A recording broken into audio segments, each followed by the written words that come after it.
I actually thought that it showed good acting on the woman's part because the undertone is there so that when the shoe drops, you believe it. But it wasn't there so much that you couldn't understand why Danny didn't notice it. Anyway, the thing that he didn't notice, it turns out she's a racist and writes a blog called whitemommy.com. And she likes the practice because it's hard to find a good place for your pure Aryan children. Yikes.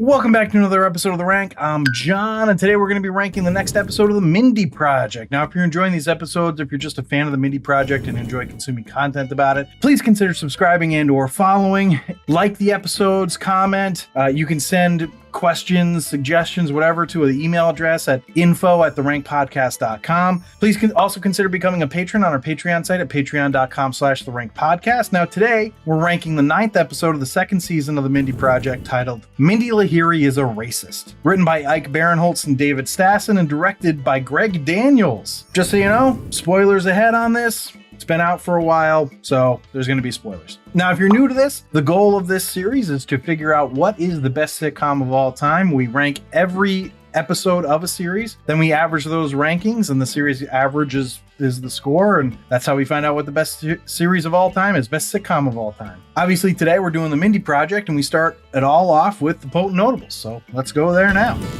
Potent Notables. So the 9th episode of the 2nd season aired Tuesday, November 19th, 2013, and yikes. Mindy keeps going down. It went from 2.7 to 2.4 million viewers this week, which is not a good sign. Interestingly, Brooklyn Nine-Nine was the best show on Fox for the night with 1 million more viewers than Mindy, and at the 8:30 slot, which is notoriously not a great slot for sitcoms. As for competition though, ABC had a David Blaine special on, which got 7.8 million viewers and definitely beat Trophy Wife, which is what it usually has in that time slot. CBS won the time slot with NCIS Los Angeles, of course, with 15 million viewers, and NBC had The Voice again, which had 11.7 million viewers. Thankfully, it did still beat Supernatural on the CW at least, which had 2 million viewers. Now, I don't know if you heard, but Greg Daniels directed this episode and is a well-known person in the sitcom world. So we're going to do a little Greg Daniels, shallow dive here. He got his break in entertainment being hired as a writer for Saturday Night Live and moved on to The Simpsons writer's room after that. 3 years after that, he created his first show, King of the Hill, with Mike Judge, which went for 258 episodes and is actually now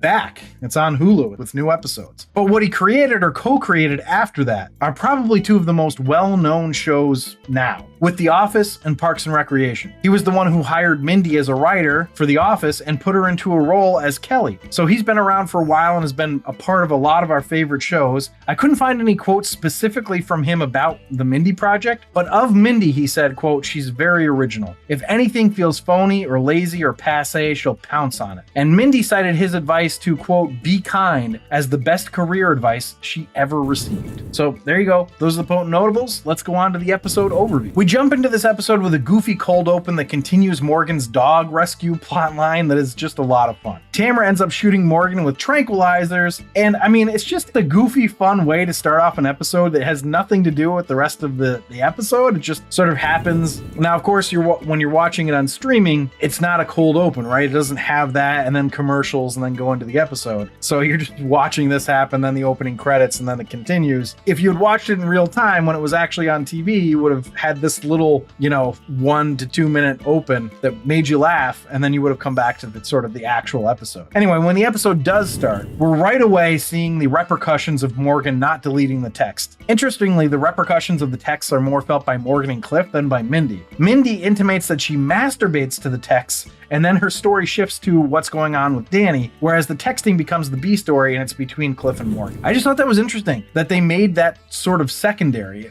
I think it was a good choice. I just wasn't expecting it. I thought it would be sort of the main story of the next episode. Now, the A story starts off with some lady complimenting Danny in the office in general, but seemingly takes a swipe at Mindy and Tamra. It did feel like there was an undercurrent, but they tried to make it seem unambiguous. I actually thought that it showed good acting on the woman's part because the undertone is there so that when the shoe drops, drops, you believe it. But it wasn't there so much that you couldn't understand why Danny didn't notice it. Anyway, the thing that he didn't notice, it turns out she's a racist and writes a blog called whitemommy.com. And she likes the practice because it's hard to find a good place for your pure Aryan children. Yikes. So the blog post ends up getting exploited by the Deloriers, who organize a protest of Shulman Associates.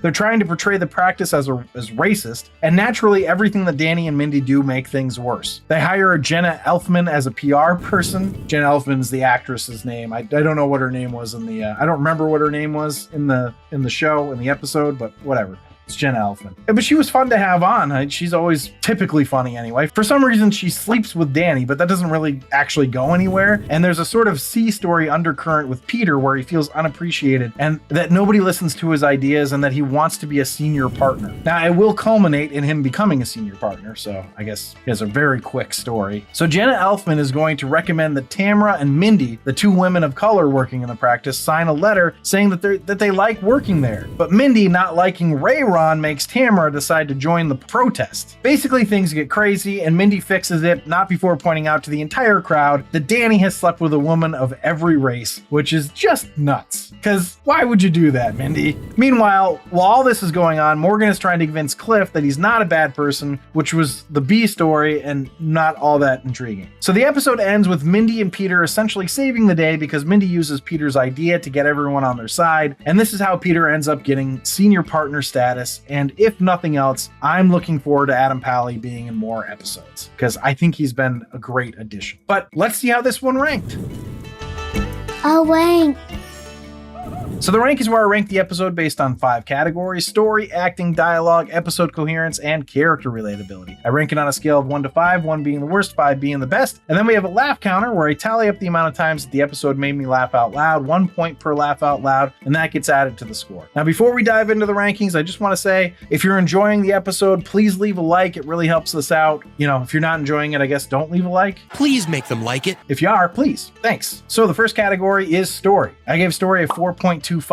Now this one felt like more of a story. We start out with a white lady making some remarks that seem like they could be racist, but maybe not. Then we find out it is, and it starts a firestorm that has to be overcome. I mean, that's a full story arc in an episode instead of just wandering around. The B story is less of a story, but since it's the B story, I gave it a break. So let's go to acting, which I gave a 4.75. Glenn Howerton has been a good addition. I think he's doing really well. I don't know how you guys felt about it. Let me know, but I think he's been fun. Everyone else was great. Jenna Elfman was fun. It was a really well acted episode, I thought. So let's go to dialogue, which I gave a 4.5. Really funny as usual. I will say there were a lot of jokes in this that didn't make me laugh, but none of them made me roll my eyes or cringe or anything. It wasn't that they weren't funny, it just didn't quite get me to the point of laughter. So let's go to episode coherence, which I gave a 4.25. Story-wise, great. Character arc-wise, it was just sort of stagnant in that area, although we're seeing some interesting growth with Peter, so I guess they had that. Anyway, let's go to character relatability, which I gave a 4. Great for the most part. There are some things that are just like, come on, nobody would do that. Like, imagine bragging that you've slept with every race of woman to a PR consultant, or then making the choice of broadcasting that fact about someone else to an entire block. The underlying motivation though are definitely related. So decent scores here. Let's find out how we did with the laugh counter. And I know I said that there were a lot of jokes that didn't get me to the laugh out loud status, so it didn't hit the tally, but imagine what it would have been if they had, because I got 17. So that puts the grand total up to 38.75 for this episode, which puts it in the Holy Grail. Now, as for the series average, it continues its ascent as it goes to 35.3, keeping it in the Holy Grail. So thanks for listening and or watching. If you'd like to see a list of our episode and series rankings, you can do that on our website at therankpodcast.com. Remember to subscribe, review, and comment. Please consider supporting us on our Patreon site at patreon.com/therankpodcast, where you can get access to all of our archived episodes. And please remember, if you enjoyed the episode, leave a like, let us know, and I will leave you with this. I think we all know why the practice wouldn't let Morgan keep the black Rottweiler he rescued in the office. Because Mindy Lahiri is a racist. What do you mean by that?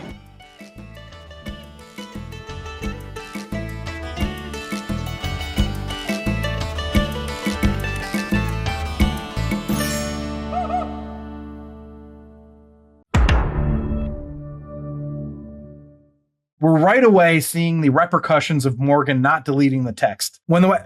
Texts. That's a hard word to pluralize. Texts. Really is.